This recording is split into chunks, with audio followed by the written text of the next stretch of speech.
can start tinkering at a very How do we do early that? age. And it comes to collaborations and partnerships. I just mentioned just a few.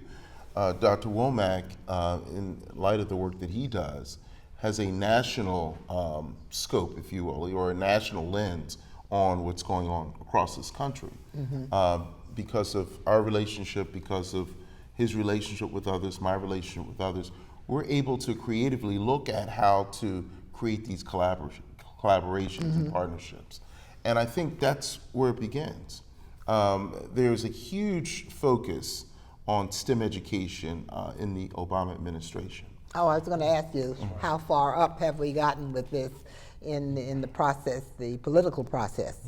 Well, Chad can speak to what's going on with regard to the Obama administration. And needless to say, there's a great deal of foundation money available for institutions like Universal and others that are interested in really enhancing science education. So we have a lot, before you take up that point, we have a lot of fraternities, sororities that certainly are in a position with a background that could use this kind of information, and I hope they will and do. Well, a lot of our fraternities were started by, you would call it in today's world, STEM professionals. So this is part of our legacy and our history, and I want to make the connection with Dr. Oates' alma mater, Tuskegee.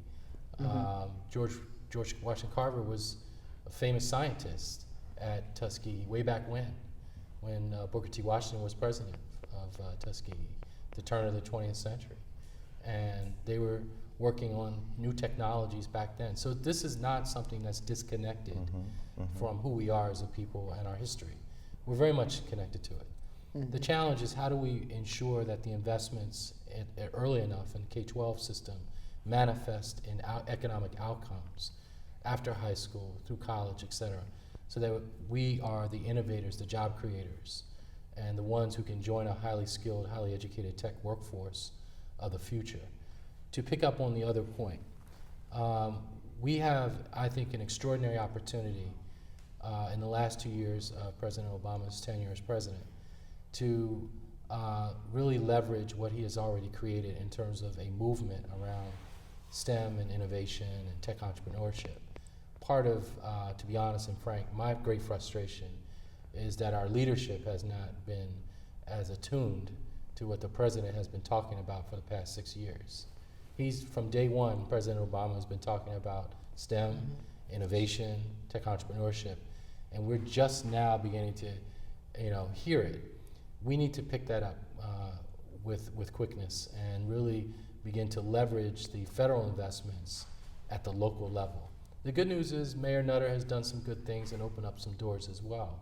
So there are some opportunities that we can take advantage of here in Philadelphia. We have enormous assets. We have the Franklin Institute. One of our good friends, Dr. Frederick Bertley, is there, who does a phenomenal job of programming for kids and for families. We've got the National Academy of Sciences here. We've got all kinds of assets here in this city. Oh, wonderful ones. And we ought to be tugging on the universities too. They need to do a better job of community outreach. So I think it's not that we don't have these things here in the city of Philadelphia. We do. We just need to make the connection and expose our kids, expose our families to these opportunities that already exist. Real quick, Chad. I know you have it. Absolutely. I'm still trying to learn a lot of this. Chad, in Philadelphia alone, one zip code receives greater than $700 million annually for research and development. But the school in that zip code, University City, closed down years ago. The kids were underperforming for many years. University, with a partner, just purchased the school for redevelopment. And on the other side of town, a school by the name of William Penn that was built by the same developer recently was put on the block to sell. Both of these schools, from my due diligence, were strategically located to help level the playing field and to be an awesome catapult or pipeline for not just our children, but all children to segue into those universities. That didn't happen, and I personally salute an organization like the William Penn Development Coalition that you and I are advisors to. That community has done a phenomenal job of trying to acquire and redevelop that site, for not just a school, but a better pipeline into our universities. But how can something like that happen? $700 million in one zip code, University City closes down, William Penn High School right next to Temple University closes down. And if I may jump, I think because we've allowed it to happen. Exactly. We've allowed it to happen. If we were at the table or insist that we're at the table when these discussions are being shared, if we impress upon our legislators, I mean, in both of those districts you're referring to is a African American member of council. And so you can be assured that they know about it. So how do we hold them accountable? And how do we encourage them to meet our needs? Who are the constituents in that community? We've got to impress upon them. We've got to hold them accountable. I couldn't say anything better than what Dr. Oster just said. Frederick Douglass said, "Power concedes nothing without a demand." We have not demanded of the system to give us access to those opportunities. So to my colleague Jonathan's excellent question, we as a community have allowed it to happen, as Dr. Oates has said, and we fundamentally have not connected to the ecosystems that are producing jobs and wealth in the city and this region and across the country. So what we see in terms of on the west side of the city with University City High School campus being shut down, on the north side with William Penn, with no real community involvement until the William Penn Development Coalition stood up and said this is something that they wanted to take on, a cause that I think I salute them on. There really was no community involvement. And just as an aside, I find it ironic that as a community we want to show up at 440 North Broad with pitchforks and torches, but to what end? What is it that we really are arguing about? It can't be about brick and mortar. It has to be about what is the quality of the education that our kids are receiving. That's what we should be up in arms about. Whether they close down a school to me is irrelevant. What should be relevant is what happens in the new school that opens up, or what happens in the school where these kids are being put.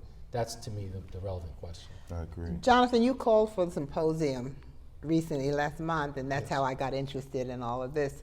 What else can we do as a people? Like, for instance, we're listening to you, and I'm saying to myself, gee, I'd like to get involved with that. What can people do? How can they be involved? Are you going to call another symposium?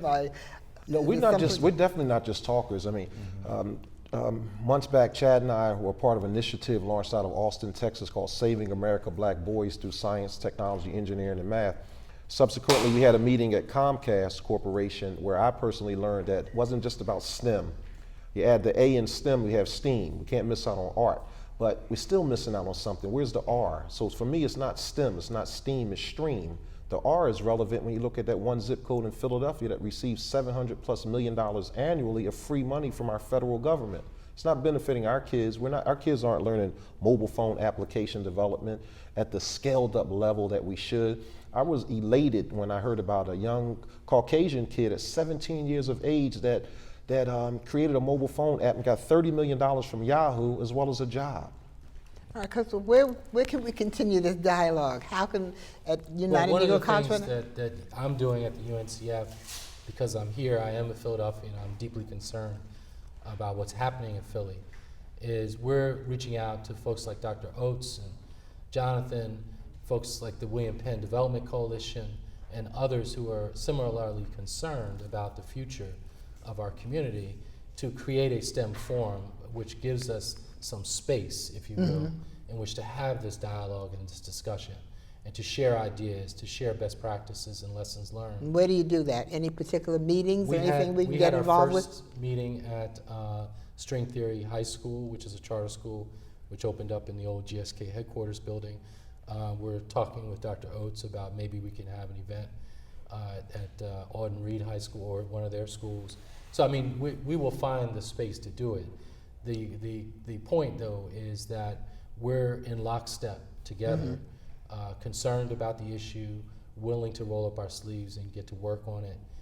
But we're going to need leadership from the community to get behind it as well. Well, anyone that's listening to us today and they want more information, they can certainly get in touch with me.